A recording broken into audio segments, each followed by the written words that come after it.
Welcome to this DelftStack tutorial video. In today's tutorial, we will learn how to sync OneNote between devices. Step by step, first, open your OneNote and make sure you are logged in with the Gmail ID. Once you have logged in, go to Files and click on Options at the bottom left.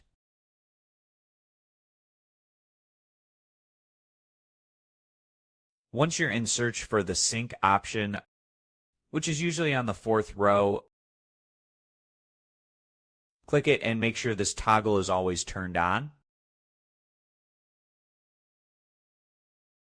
It usually syncs all the text, but if you want to sync images,